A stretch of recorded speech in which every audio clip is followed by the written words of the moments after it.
Boa noite a todos. Damos sequência, então, ao ciclo de conferências Visões da História. Hoje, com a conferência do acadêmico Tarcísio Padilha. Na vez passada, tivemos aqui um jovem iniciando carreira. Hoje temos um mestre consumado. O currículo dele, eu sei que são páginas e páginas, eu vou apenas ler o resumo que me deram aqui. Tarcísio Padilha é bacharel em Filosofia e Direito, diplomado em Ciências Sociais, licenciou-se em Filosofia. Foi professor titular da UERJ, UFRJ, Santa Úrsula e Gama Filho. É membro do Collegium Academicum Universale Filosofia de Atenas, membro da Metaphysical International Society e da Sociedade Interamericana de Filosofia, membro fundador e vice-presidente da Associação Interamericana de Filósofos Católicos, membro fundador e presidente da Sociedade Brasileira de Filósofos Católicos. É membro ainda da Society for Ancient Greek Philosophy, a Associação Louis Lavelle, Paris, Instituto Histórico Geográfico Brasileiro, Academia Brasileira de Educação, Pontifício Conselho para a Família do Vaticano e da União de Juristas Católicos do Rio de Janeiro e do Real Gabinete Português de Leitura do PENCRU e do PENCUBES do Brasil. Há uma lista muito grande de obras de Padilha. Eu vou chamar a atenção apenas para Filosofia, Ideologia e Realidade Brasileira, Brasil em Questão. Eu chamo a atenção, sobretudo, para o livro dele, História e Filosofia, que é exatamente o que tem mais diretamente a ver com a palestra que ele vai dar aqui hoje. O último livro que ele publicou foi a Antologia Axiológica de Louis Lavelle, em segunda edição. Com a palavra, Tarcísio Padilha.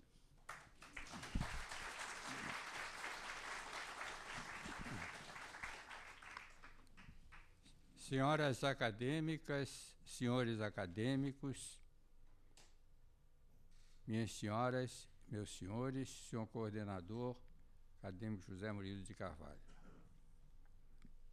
Antes de iniciar a leitura do texto preparado para esta noite,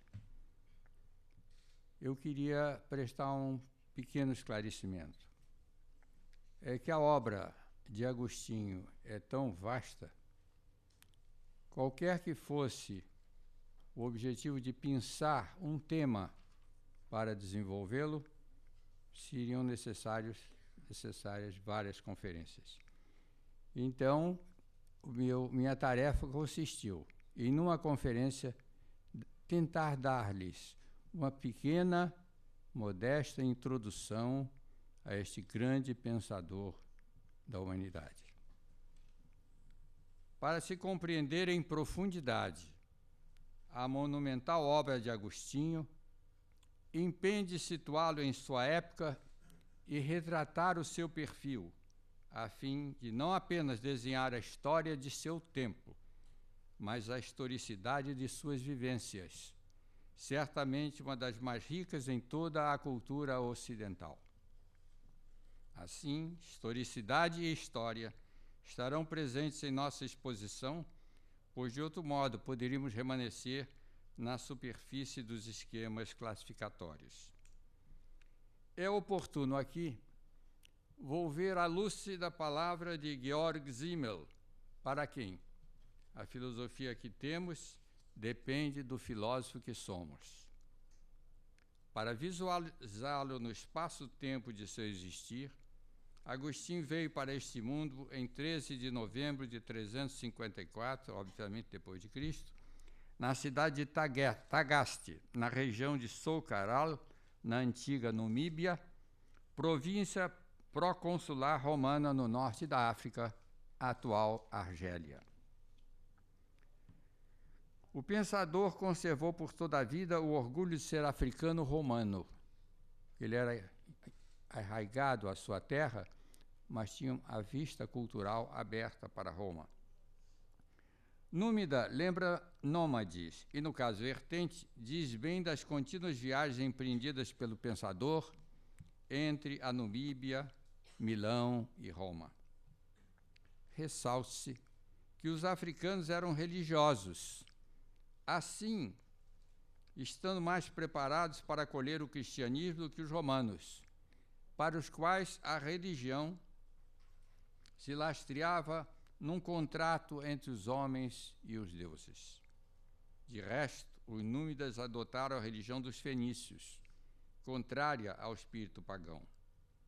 O teólogo africano travou embates com múltiplas heresias, dentre as quais se destacavam o maniqueísmo, o donatismo, o pelagianismo, o arianismo e o milenarismo.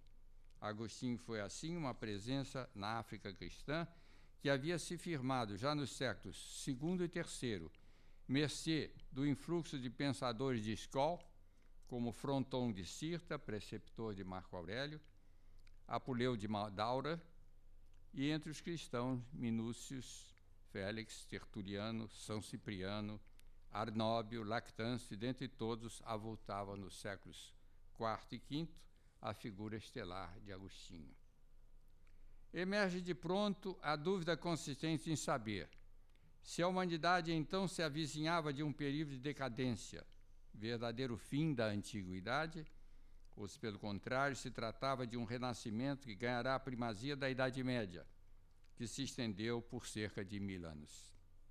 O problema se coloca ante nossa perplexidade, até porque hoje não se pode isentamente falar-se de Idade Média, dados os preconceitos e as distorções a seu respeito. Basta citar um exemplo. O escritor Gerald Walsh, em sua obra Medieval Humanism, refere o equívoco de se inserir Dante na Renascença, o que contraria a história, sem falar no fato de que o bardo havia asseverado depender sua obra da filosofia de Tomás de Aquino. Não lhe podendo negar o valor universalmente reconhecido e nem enaltecer a Idade Média por sua presença imperiosa, a solução foi transferida de sua época para outra bem mais enaltecida pela história. Hoje, usualmente, quem se refere à Idade Média pouco sabe de seu peso decisivo para a edificação da cultura ocidental. Referindo-se aos chamados humanistas que bem caracterizaram a Renascença, Werner Jäger assevera que, cito, as pesquisas modernas em história despertaram em nós progressivamente um sentimento da continuidade histórica que se localiza nas antípodas do que os humanistas do século XV haviam como evidente e verdadeiro. Eles ficariam perplexos em constatar o quanto os medievais hoje, por vezes, nos assemelham a nós e o quanto a Idade Média nos parece moderna. Cabe recordar que o Império Romano abrangia 3.300.000 quilômetros quadrados em torno do Mare Nostrum, além de extensas áreas da África, da Europa, da Ásia. Os povos que se submetiam ao Império formavam um contingente humano de 60 a 70 milhões de pessoas, às quais se assegurava a Pax Romana, configurada na manutenção dos falares e dos costumes regionais. Um sírio, um egípcio, um persa, um palestino no grande império se sentia romano. Foi o segredo do êxito político, militar e mesmo cultural da Roma eterna. Agostinho captou genialmente a aragem proveniente dos diálogos metafísicos e poéticos de Platão e das sutilezas ontológicas de Plotino. Nele, a antiguidade greco-romana encontrou um espírito apto a de compreender a grandeza. Basta recordar que 4 séculos antes de Agostinho, Virgílio havia destacado a missão de Roma, a Roma eterna, governar o mundo. E, de outro lado, ninguém como ele absorveu a essência do cristianismo, produzindo uma síntese de rara densidade que o entronizou no ápice da cultura cristã, que ele soube modelar por maneira a perenizá-la. É como se dele dependesse firmar para os pósteros as vigas mestras de um pensamento destinado a durar, o que explica o fato de muitas vezes sua obra As Confissões figurada entre as mais lidas em todos os séculos, guardando o selo da permanência. Santo Agostinho, mesmo durante seus anos de crise ético-religiosa, jamais abandonou certas convicções fundamentais, como a firme lembrança do nome de Cristo, a inabalável crença na existência de Deus, na providência e na vida futura. É o resíduo constante do seu cristianismo. O conceito clássico de historicidade se prende a uma visão, digamos, científica da história. Seja a escola dos anais, seja a história dos conceitos ou qualquer outra corrente, Agostinho não persegue o objetivo de vincular os planos natural e sobrenatural e obedientes aos ditames de uma precisa metodologia. Em decorrência dessas considerações, optamos por delinear os conceitos de historicidade e história distante de sua acepção de cunho acadêmico, para realçar a primeira acima da história, entendida como um mero conceito de contextualização. Há no filão rico da historicidade, como a entendemos para mais bem configurar o percurso existencial e cultural de Agostinho, manifesta o conteúdo ontológico e mesmo axiológico, a atestar a profundidade atingida pelo enfoque, mesmo fáctico, de que é omnicompreensivo da complexidade sempre presente na historicidade. À história cabe muitas vezes um papel de preservação de fontes a serem ulteriormente interpretadas. Mas daí, por vezes, advém uma roupagem que torna arcaico e um tanto sem vida o pulsar dos fenômenos por ela abordados. Agostinho viveu intensamente duas fases bem distintas de sua pujante presença no mundo, antes da conversão e após o grande e definitivo passo dado em direção à verdade. Depois da conversão das mais relevantes que registra a agiologia, o pensador africano meteu a ombros a prodigiosa obra, que relaciona 93 tratados em 232 livros, referido pelo filósofo em suas retractações, afora 500 sermões e 217 cartas, fora o que se perdeu. O equivalente a 16 volumes da Patrologia Minha, que enfecha 441 volumes dos autores gregos e latinos que contribuíram para delimitar o rico filão teológico do cristianismo, sem falar no patrimônio místico neles inserido. Agostinho conciliou em sua personalidade dons intelectuais excepcionais com uma opulenta sensibilidade. Giovanni Papini, célebre biógrafo de Agostinho, reconheceu seu espírito humano profundamente humano. Cito: seduziram-me seu modo romântico de mostrar os relatos da obra e sua ardente sinceridade.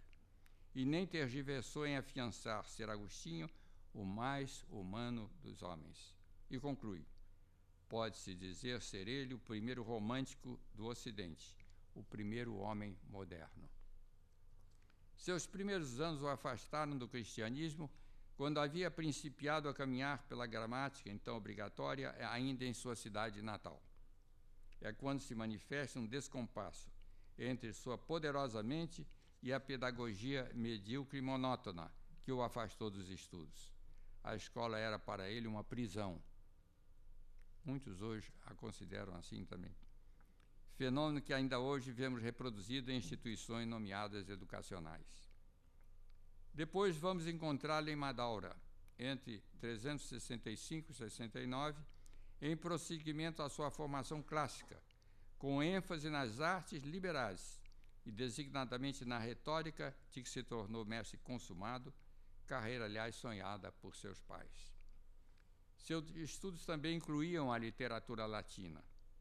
Enfim, em 370, continuou seus estudos em retórica na cidade de Cartago, graças a Romaniano, velho amigo da família que financiou a viagem educacional do jovem africano. A ambiência pagã desempenhou seu papel, distanciando-o da fé materna.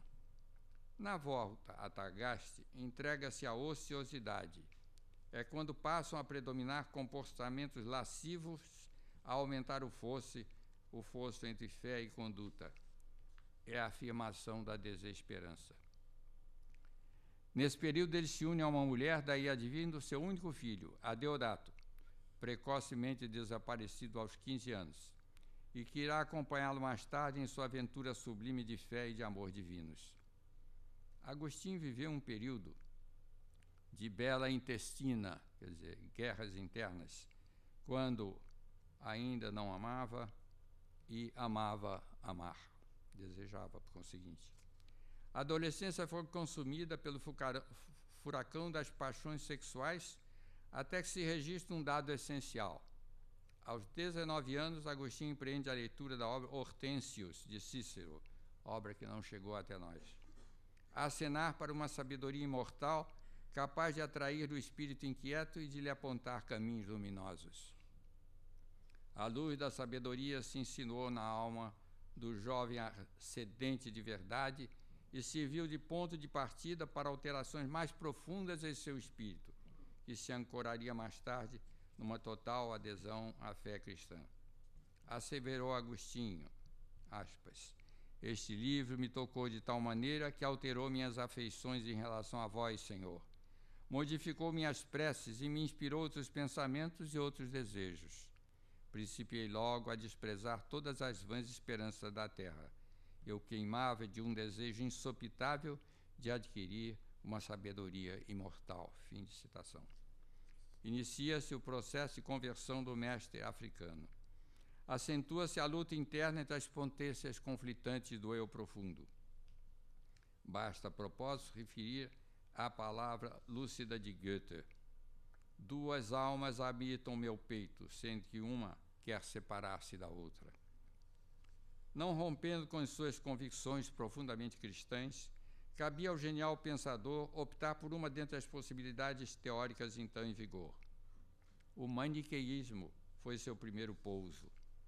Não se inclinaria ante sistemas filosóficos distantes do cristianismo.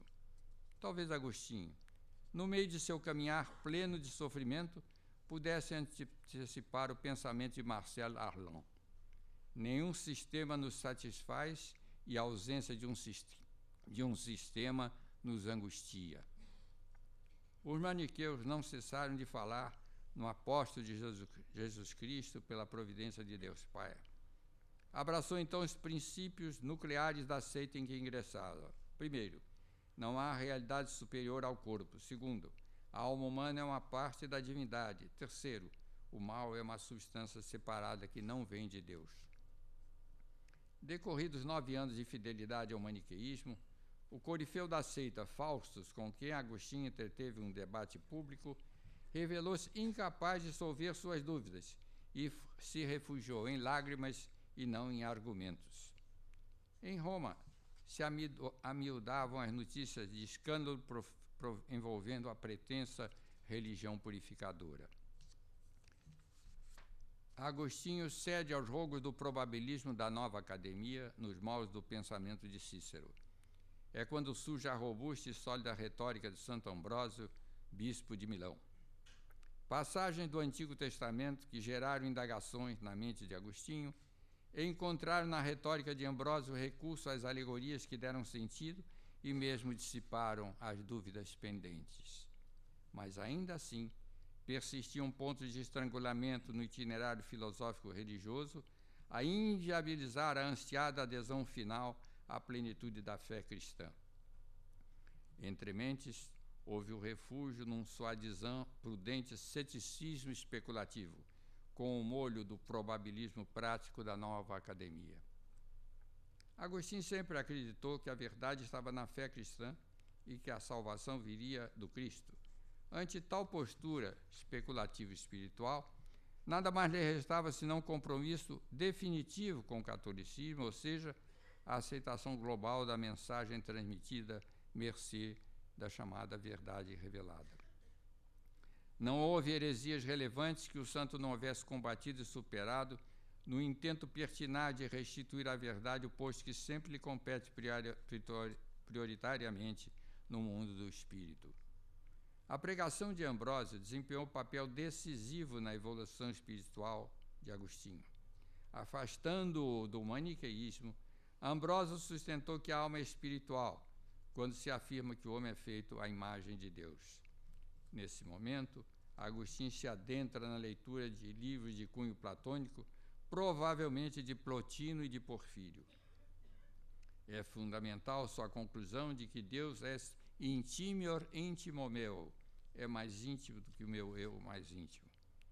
É conhecida a passagem em que, numa torrente de angústias, O sofrido pensador, sentado num banco de seu jardim em Milão, volta-se para a luz da qual promanam, na voz de uma criança, ou um anjo, quem sabe, as palavras tolle et lege, toma e lê. Eis que Agostinho vê um livro ao seu lado, abre-o e lê um texto de São Paulo, em tudo voltado para os seus desafios. Aspas.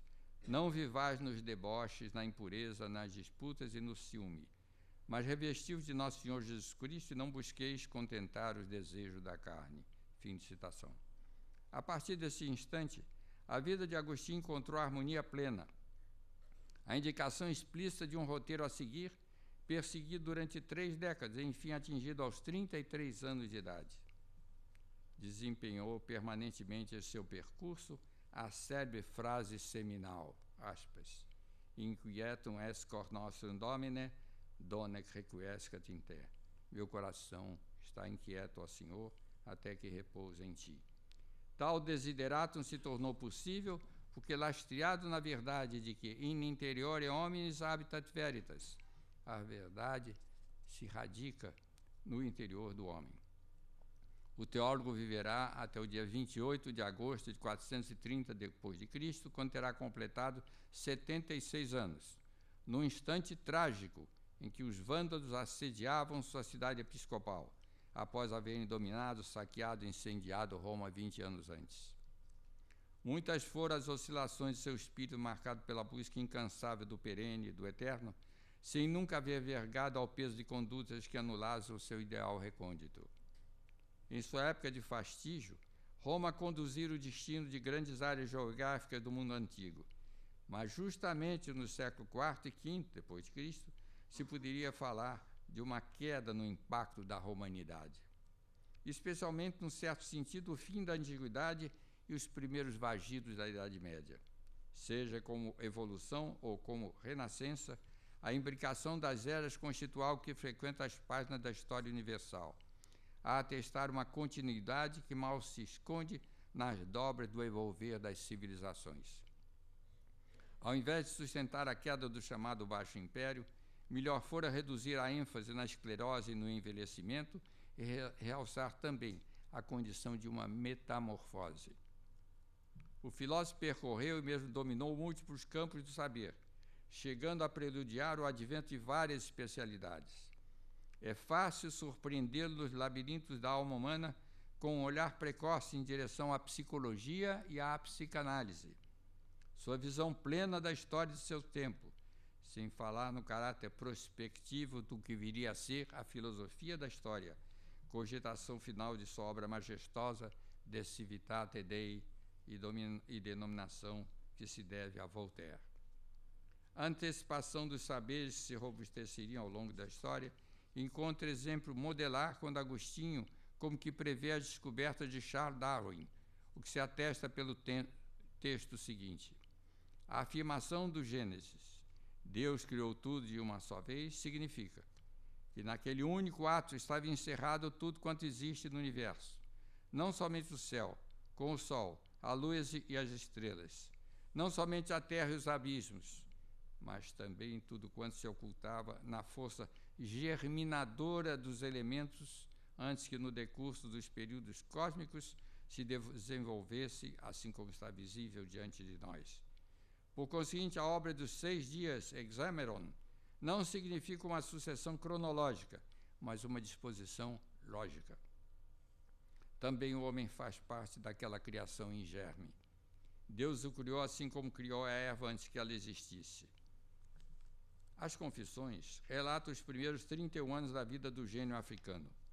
Margeando seu itinerário, colhemos a impressão de um pensador moderno, afeito às angústias da alma humana e preciso na delimitação filosófico-teológica de um cristianismo que se estava a acomodar ao terreno escorregadio dos ideários daquele então, no caso dos idos dos séculos IV e V.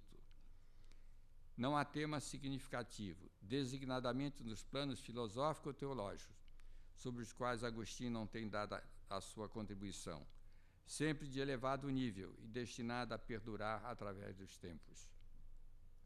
Daí não se surpreender o fato constante de pensadores dele separados por séculos hajam buscado inspiração em seus escritos. Ele atravessou os tempos, passando-nos a sensação de ser contemporâneo de múltiplas eras, sem prejuízo das avaliações que ele próprio fez de eventuais deslizes teóricos perpetrados em sua conhecida obra Retractaciones, verdadeiro testamento intelectual e espiritual. Um filósofo que se ocupa sempre de Deus, fonte de toda a inteligibilidade e de toda a bondade, volta-se para o mundo contingente e sobre a presença iniludível do tempo. Nas Confissões, Agostinho se pergunta o que é o tempo. Resposta, aspas, se ninguém me pergunta, eu sei. Porém, se quero explicar a quem me pergunta, então não sei, e prossegue. Posso dizer com segurança que não existiria um tempo passado se nada existisse, e não existiria um tempo futuro se nada devesse vir, e não haveria o tempo presente se nada existisse. De que modo existem esses dois tempos, passado e futuro, uma vez que o passado não mais existe, o futuro ainda não existe? Está claro e evidente para mim que o futuro e o passado não existem, e que não é exato falar de três tempos, passado, presente e futuro, e continua ele. Seria talvez mais justo dizer que os tempos são três, isto é, o presente dos fatos passados, o presente dos fatos presentes, o presente dos fatos futuros. E esses três tempos estão na mente e não os vejo em outro lugar. O presente do passado é a memória, o presente do presente é a visão, o presente do futuro é a espera. Tais disquisições e tantas outras, amplamente presentes na obra-prima de Agostinho, poderiam dar-nos uma ideia mais ajustada do poderoso intelecto que vige até hoje dos que teimam em lhes estudar as teses e lhe asseguram um lugar exponencial na cultura. As ordens religiosas se sucedem através da espiritualidade. Há algo na transformação religiosa operada em Santo Agostinho que de muito ultrapassa as fronteiras da santidade de inúmeros casos aparentemente análogos. Desde o surgimento do monaquismo, com ordens voltadas para a vida contemplativa, até a sua consolidação com a fundação da Ordem de São Bento, verifica-se uma fonte comum a toda uma coorte de experiências religiosas que encontraram sua fonte no pensador africano. Assim é que houve conversões marcadas pela transformação instantânea, como a de Paul Claudel e de André Froissart. Outros demandaram períodos dilatados para dar o seu definitivo adeus à disponibilidade. Entre nós, é emblemático o caso de Alceu Amoroso Lima, retratado em sua frequente e copiosa correspondência com Jackson de Figueiredo, o fundador do Centro Dom Vital. Dentre alguns mais célebres, é de incluir-se Blaise Pascal, bem como dentre muitos outros, Mendes de Biran, John Henry Newman, Edith Stein, Jacques Maritain, Léon Blois, Simone Weil, Peter Wust. Mas foi Agostinho que lhes apontou o caminho, a busca incessante de Deus, nascida de uma insopitável sede do mesmo Deus. Importantes correntes religiosas modernas promanaram de algum modo do mestre africano, como o jansenismo e a reforma. Há casos em que a confissão religiosa é mais propriamente literária, como em Rousseau e Chateaubriand. Já Agostinho timbra em expor suas entranhas, sem jamais cogitar de vir a ser admirado e mesmo seguido como um mestre. Seria inadmissível não mencionar os debates havidos entre Agostinho e os timoneiros das heresias então dominantes. Aí foi possível verificar a magnitude de sua dialética, uma das mais potentes na história das ideias. Uma a uma, foram desmontadas teses havidas como definitivas a inspirar populações carentes de vida religiosa. Agostinho escreveu muito sobre cada uma delas, pulverizando seus fundamentos e espargindo raios luminosos de sua fé e de sua verve retórica inigualável. Como Platão, Agostinho foi ao mesmo tempo filósofo e poeta. Sua linguagem reflete essa dualidade, uma vez que os problemas encontram o seu sentido na medida em que o metafísico é completado com o lado místico. Quanto ao donatismo, seu coordenador, Donato, capitaneava esse verdadeiro cisma, pois não se lhe pode acreditar a condição de uma nova religião. Tratou-se de uma ruptura de uma parte da igreja africana com a comunidade ortodoxa. O pretexto foi uma suposta traição dos princípios da igreja ao ensejo da perseguição movida por Diocleciano. Enfim, mera submissão ao poder. Papini estabelece uma similitude entre os donatistas e os luteranos, para os quais, antes de mais nada, as divergências mais importantes estiveram ligadas à propaganda, ou seja, para eles, bispos católicos traíam as ideias cristãs e a Igreja Romana respirava a atmosfera da corrupção.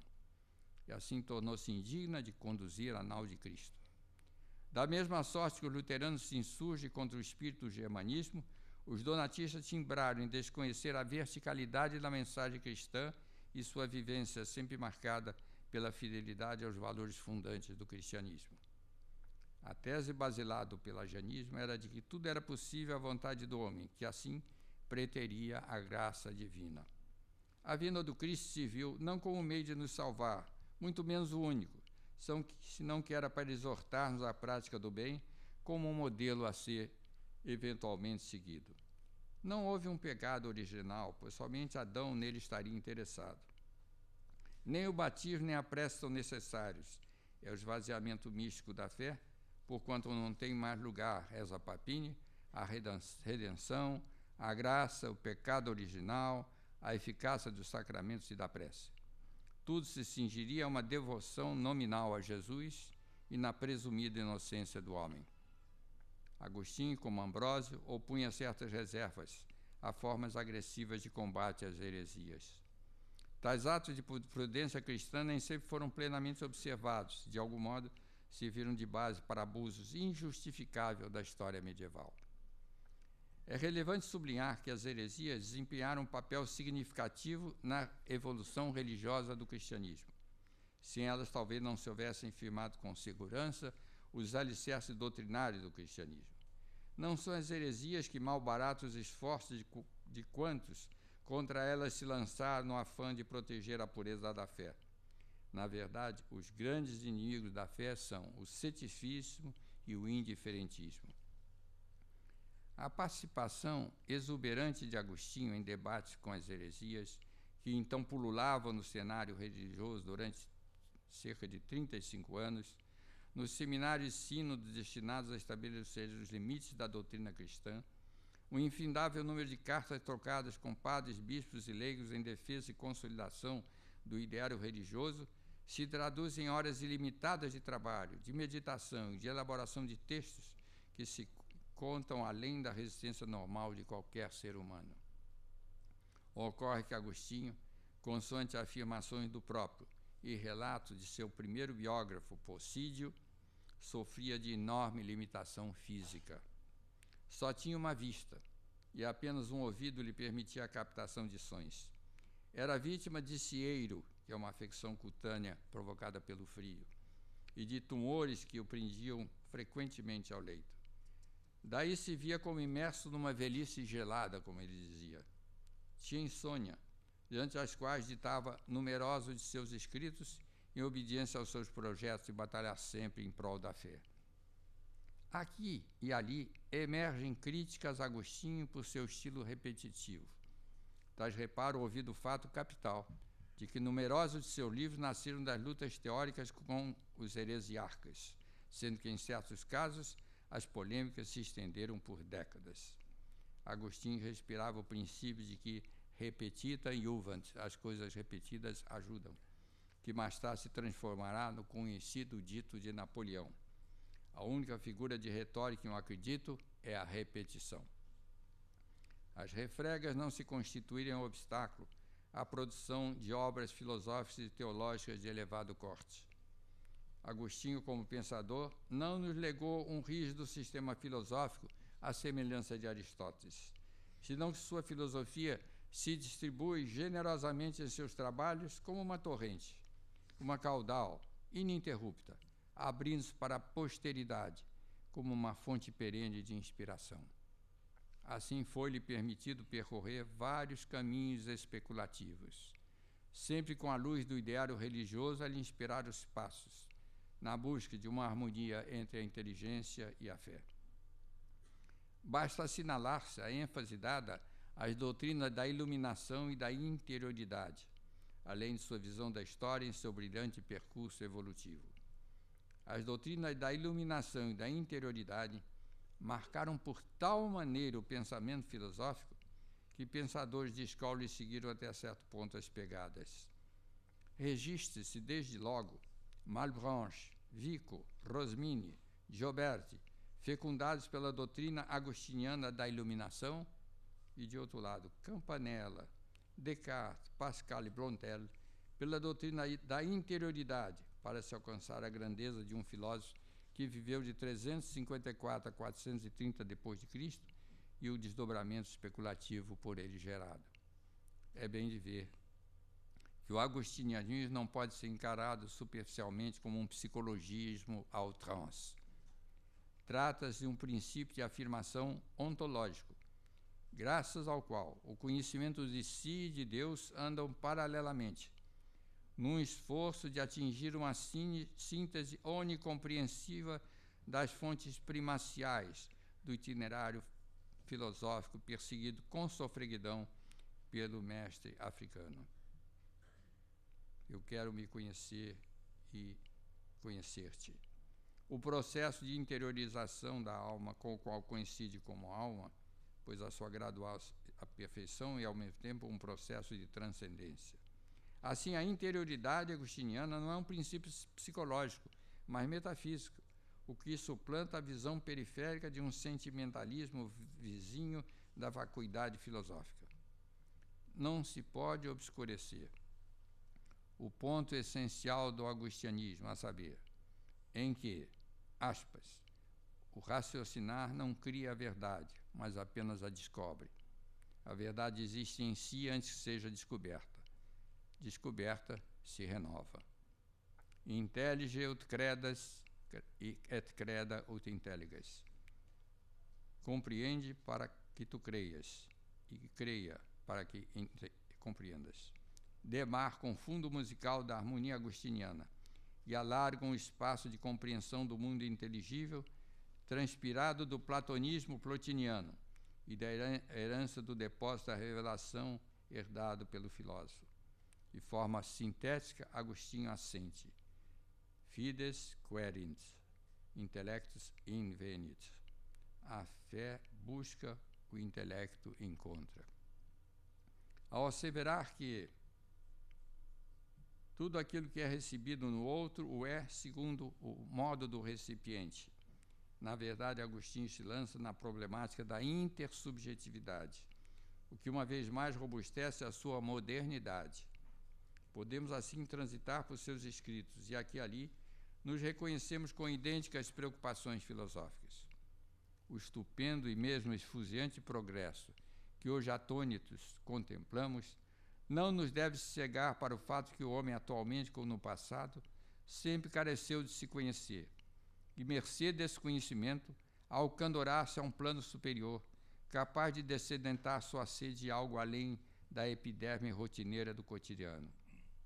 Havemos de perscrutar a nossa intimidade e nela reconhecer o plano transcendente para o qual naturalmente a alma se volta, sempre que pretender viver uma existência autêntica.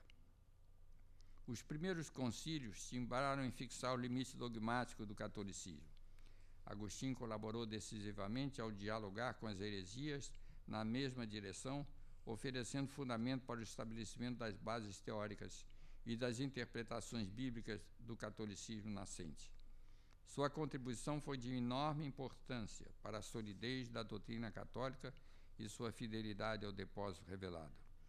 Neste momento capital para enraizamento do cristianismo na cultura da antiguidade, prestes a desembocar na Idade Média, Agostinho foi um marco histórico do processo de ser milagrosamente contemporâneo da problemática do seu tempo, permanecendo coetâneo de todos nós, pelas estradas que desbravou e que nós, de algum modo, continuamos a trilhar.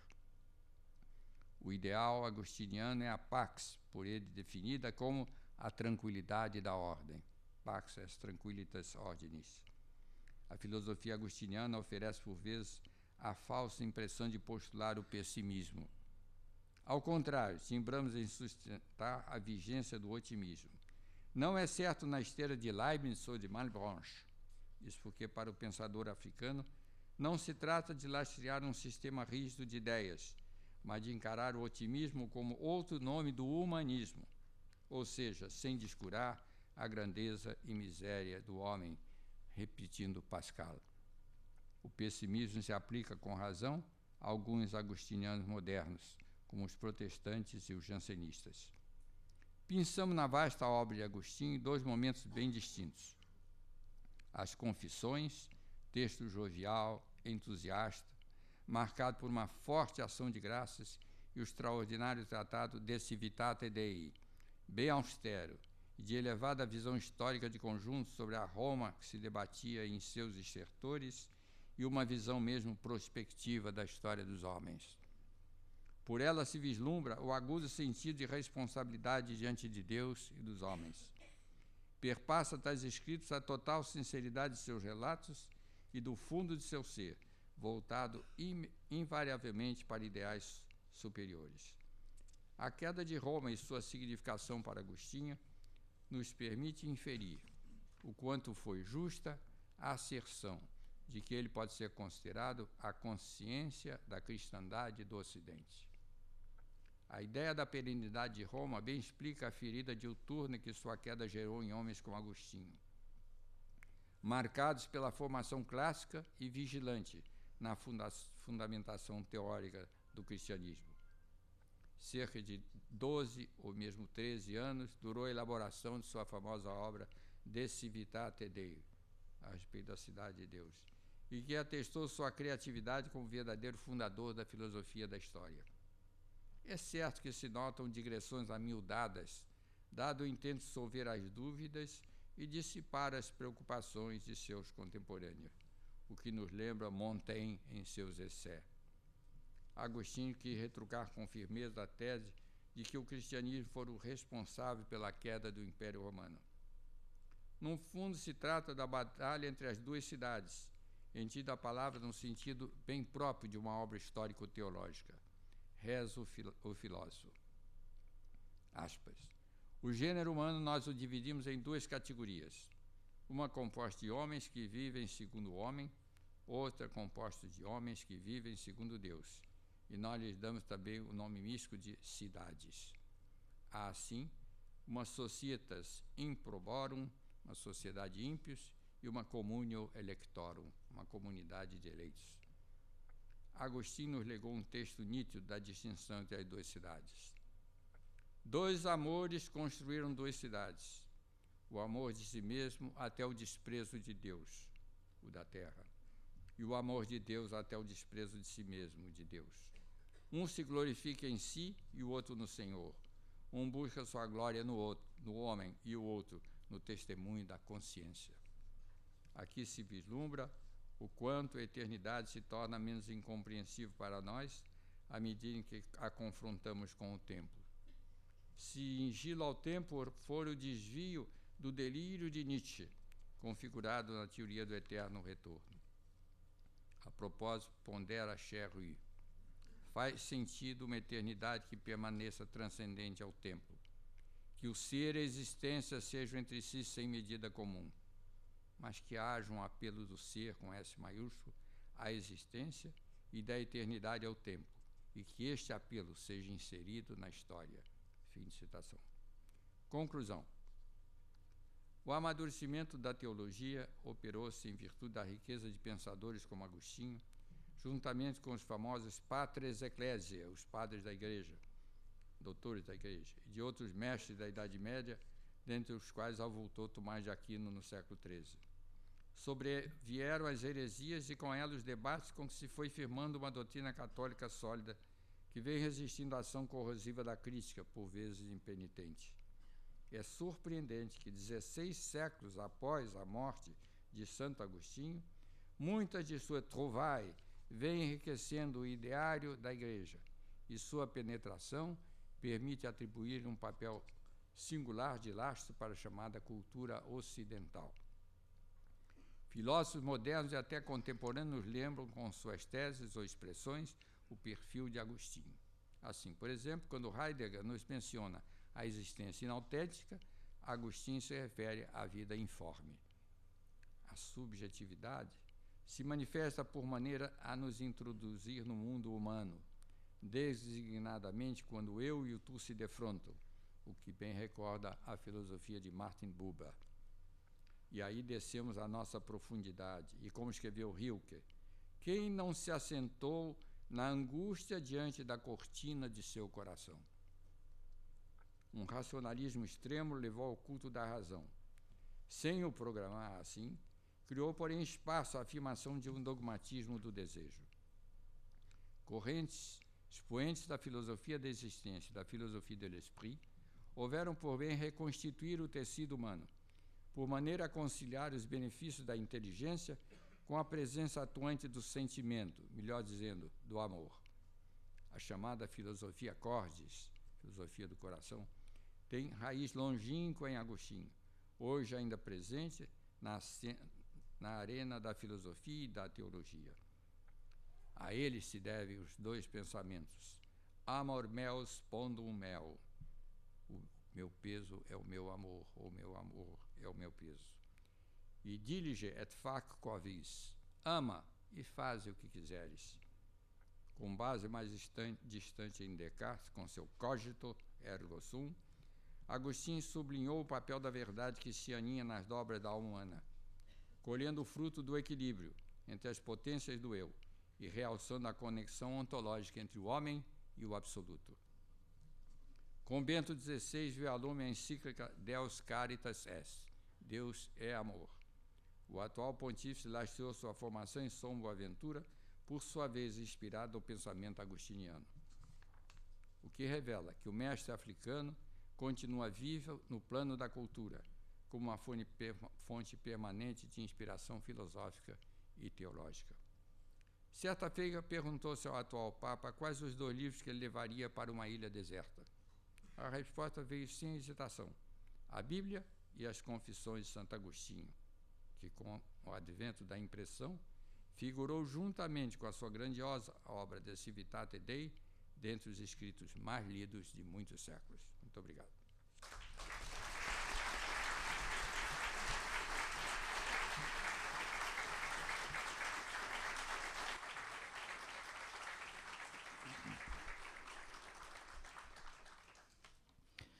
Sem surpresa, Padilha nos deu, nessa breve conferência, um panorama feito com clareza, com precisão, sobre a vida, a época, o pensamento, a teologia de Santo Agostinho. Eu não tenho nada a acrescentar, eu apenas queria salientar uns 2 ou 3 pontos que tem a ver um pouco com a minha leitura de Santo Agostinho e que está diretamente também relacionada com o que Padilha nos expôs. O primeiro deles é o fato de que Agostinho operou uma ruptura na visão da história. A visão da história antes de Agostinho era ou baseada na ideia de ciclo, os ciclos da natureza, nascimento, vida e morte, ou os ciclos repetitivos da filosofia grega.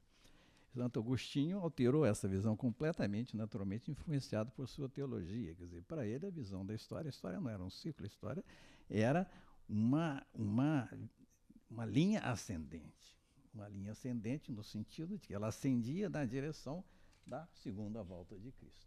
Esse seria o ponto culminante, seria o clímax da história, e exatamente também neste momento, isso é outra antecipação de Agostinho, nós teríamos o fim da história. A história acabaria o tempo, acabaria as criaturas e teríamos o fim da história.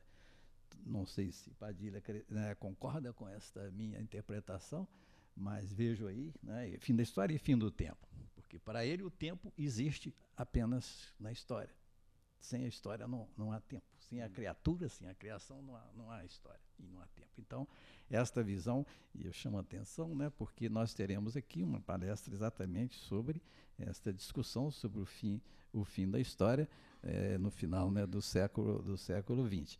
Eu imagino que eu vejo, pelo menos em Agostinho, já alguma ideia, ou pelo menos uma concepção de fim da história. O segundo ponto que eu queria salientar, este aqui um pouco mais da minha leitura, mas Padilha também tocou no assunto, é a contribuição extraordinária de Agostinho, não só para a discussão sobre visões de história, mas para o pensamento político. Quer dizer, o De Civitate Dei, eu estou pronunciando latim clássico, né? É um extraordinário texto que está em todas as histórias do pensamento político. A visão, Agostinho se viu numa situação difícil para a cristandade. Quer dizer, depois de Constantino, em 312, que a religião católica se transformou na religião oficial, depois de sair de séculos de perseguição, de repente se torna a igreja oficial, criou um problema inexistente antes para os cristãos. Como se relacionar com o poder temporal. E ele o solucionou dessa maneira, né, brilhante, criando essa ideia das duas cidades. A cidade de Deus e a cidade dos homens. Mas então, como os cristãos como se relaciona com a outra? E ele desenvolve isso, sobretudo neste livro, né, De Civitate Dei, e as suas posições em relação a isso, creio que até hoje ainda preocupam muito os cristãos. Como se relacionar com o poder temporal. E não sei se Lucchesi vai concordar comigo, a visão que ele tinha da cidade dos homens e da natureza dos homens me parece muito era bastante negativa, a meu ver, e bastante parecida, talvez, com a de Maquiavel no Príncipe. Né? É preciso poder para controlar a cidade dos homens, para criar uma ordem e dar tranquilidade aos cristãos, né? para cultivarem a cidade de Deus. Um terceiro ponto, este sim, eu tinha trazido aqui as confissões para ler, mas Padilha, obviamente, leu antes de mim, que é a ideia de Agostinho sobre o tempo, a discussão dele sobre o tempo, que é o livro 11º das Confissões, que é um extraordinário capítulo. Eu, relendo isso hoje, eu acho que todo historiador devia ser obrigado a ler este capítulo de Agostinho, não só pela escrita, ele escrevia muito bem. Eu até imagino que Vieira certamente leu muito Agostinho para desenvolver o seu estilo. É uma mente tão aguda que chega a ser meio humilhante para a gente ler aquela agudez que ele tem, a força lógica de seu argumento, mas, sobretudo, a própria ideia, né, que Padilha leu aqui, e que ele começa a discussão sobre o tempo com uma pergunta que parece até brincadeira, né? O que Deus andava fazendo antes da criação? Ele começa com essa pergunta. E a partir dessa pergunta, aparentemente tão simples, ele começa a desdobrar e desenvolve essa ideia que para um historiador é fundamental. Né, qual é o acesso que temos? O passado e o futuro não existem. Não existe apenas o presente. Como é que nós falamos sobre o passado, sobre algo que não existe? Então, este tema, né, de caracterizar o passado e suas relações com o presente, né, e com o futuro, essa está, né, em boa parte, já levantado, pelo menos, né, por Agostinho, no século V, já no século V, né, depois de Cristo. Bom, e, finalmente, se me permite uma nota pessoal, eu tenho uma dívida grande a Santo Agostinho. Antes de 30 anos, eu já sofria de um grave desmatamento craniano. Né? Imagine a angústia de um jovem de 25, 26 anos com este trauma, né, de já perder toda a sua cobertura capilar. Foi neste momento que me veio encontrei, por acaso, uma frase de Santo Agostinho, que eu vou citar em latim, como Padilha também citou, que era a língua na qual ele escreveu, e que dizia, e que realmente me deu paz e tranquilidade de espírito. A frase dele era: capilli sunt superflua corporis.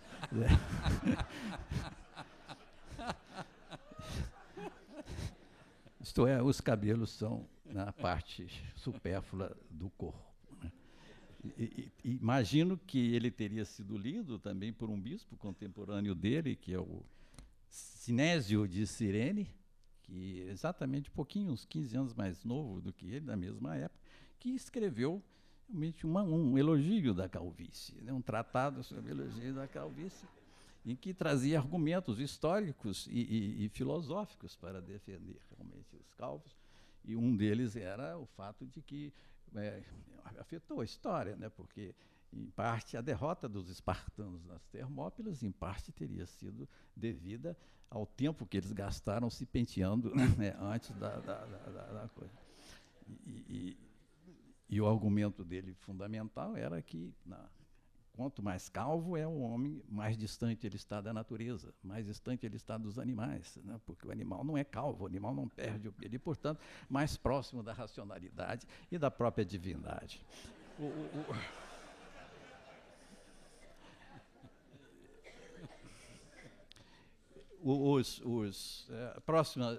Anunciar as próximas atividades.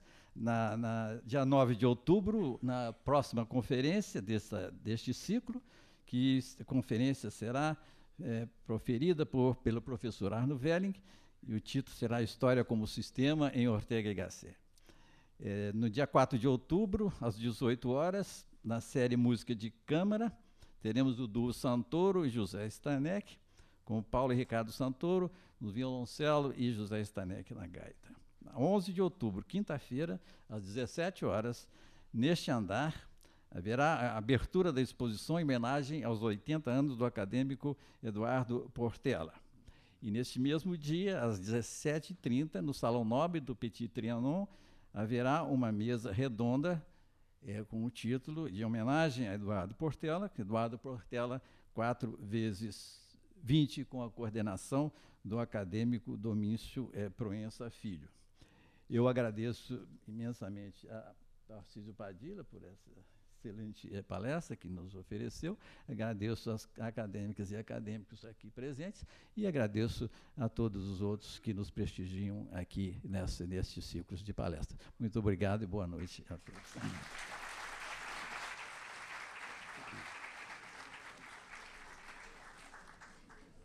Santo Agostinho é um espanto. É um gigante.